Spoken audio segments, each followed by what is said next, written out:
Episode 50. Memory Space 317. Where to even begin? The main entrance to the central archives of Omek Krang was a masterpiece of assembly architecture. A gargantuan hall, much longer than wide, angled walls almost disappearing into lofty heights where a slit of a glass ceiling let in enough starlight to create a functional public environment, but keeping the somber atmosphere of the ritual chamber. Everything was a ritual for the ruling immortals, including giving access to all the artifacts, all the documents, and all the knowledge that survived the Galacticide, and everything of note that an industrious humanity had produced since. Linuka's plan to uncover the assembly's secret ended at the main entrance. She didn't know what to do next. Adjacent realities offered no guidance, not even a hint. Her deep inhales did nothing but fill her lungs with fresh air. The enormous inner volume of the building diluted the musk of museum odor, which saturated other places of artifact collections. A lonely island of an information booth, sized to deal with an onslaught of visitors during the part of the local rotation considered day, was deserted, but had rows of terminals for those who needed directions. Why not?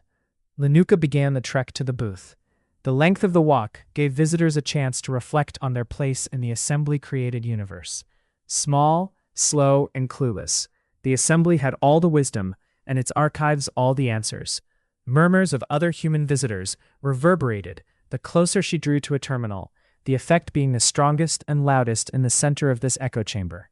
The welcome screen touted the availability of all knowledge hoarded here to all citizens of assembly space, then asked for name and citizenship. Linuka sighed.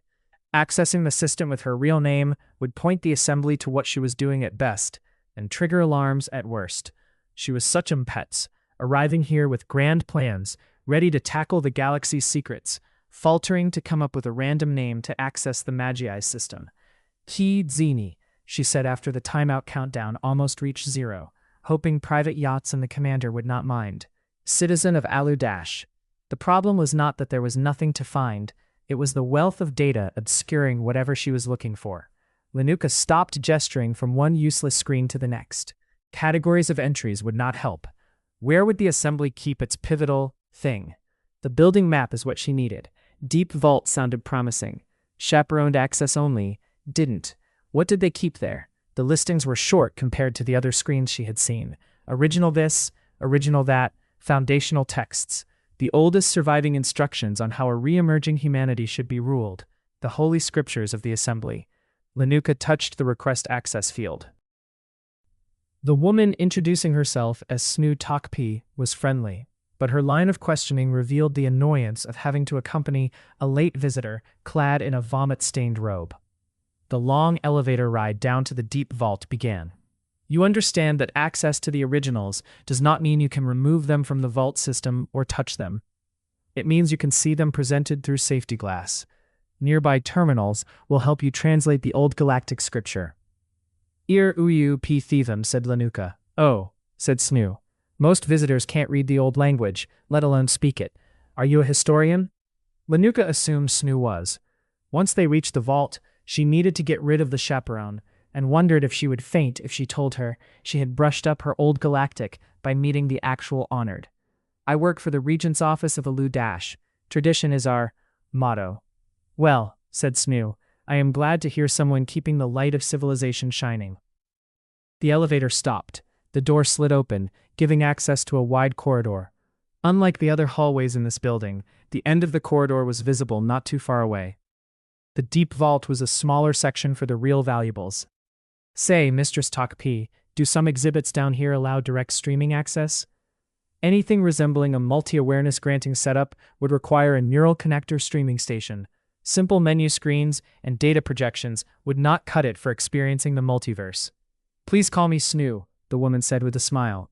And no, we don't have exhibits like that in the archives, and certainly not down here. Most of the originals are what we call working exhibits. Upon request by the assembly, we transfer them to the grand chamber to be read aloud on special occasions. Linuka sighed, walking in here, asking the tour guide for the top-secret assembly tech. What was she thinking? Multi-awareness was a powerful tool, and it led her here. But now what? Did she grow reliant on her power at the cost of common sense?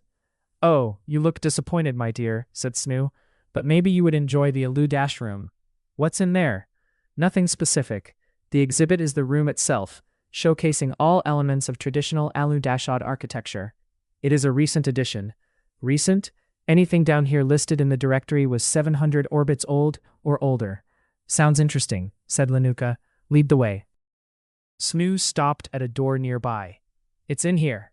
Take your time to look around, but please don't touch anything. This is the only room with open items down here. I won't, said Linuka, and walked through the opening door. She stopped, aghast. The door closed behind her.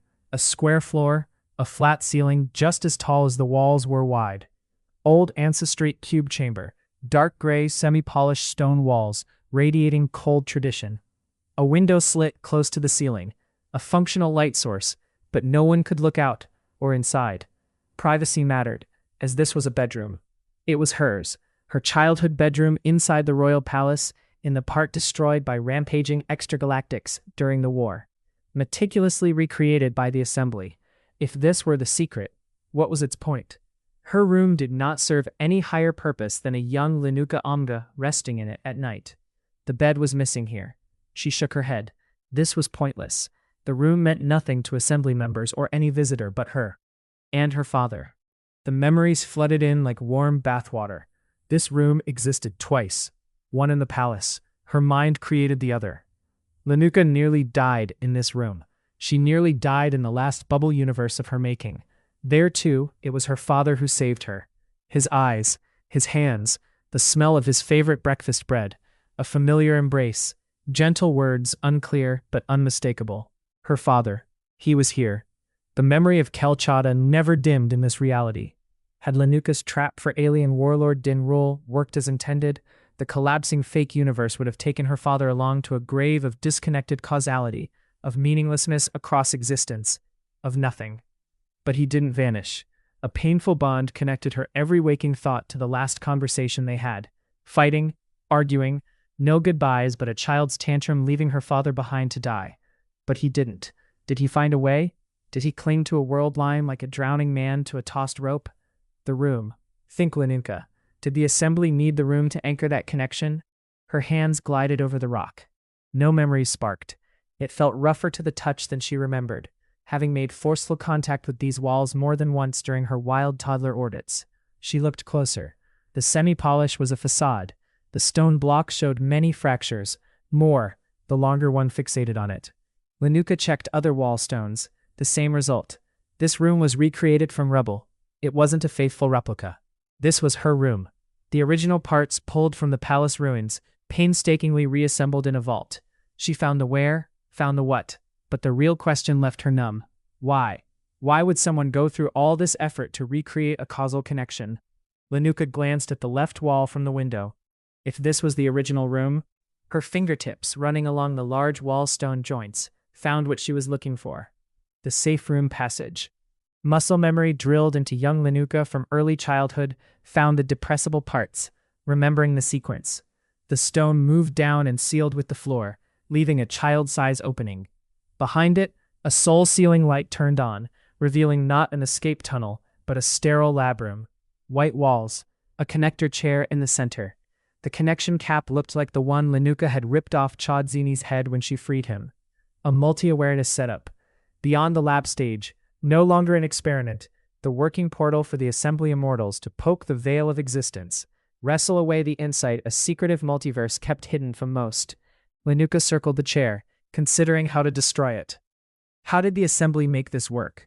Chadzini never glimpsed another reality during his orbit-long feeling ordeal. The first time Linuka had seen equipment like this, it was linked to a neutral consciousness, an agent easing the traversal, a multi-aware ghost. Her father. He was here. Linuka sat in the chair, comfortably adjusting to her body. Designed for long sessions. A screen display folded within reach in front of her. Would you just turn it on? Select a scenario? A user? The few sparse menu screens revealed nothing about who had used this apparatus before. A user log would be too compromising. Did Reej sit in here last? Did Lotnuk Rup Ma? Most menu items were cryptic, abbreviations or acronyms with numbers. She stopped scrolling. Memory space 317. 317. I initiated the 317th member of the assembly. The old woman at the immortality rite had said, "Your father." Her hands shook when she put the connector helmet cap on. A deep breath. The perceived pressure on her scalp indicated a good neural connection. She clenched her fists to calm her fingers. No selections required for streaming quality. A deep breath. Her right pointer finger reached for the tip of the cone of her entire existence. It tapped memory space 317.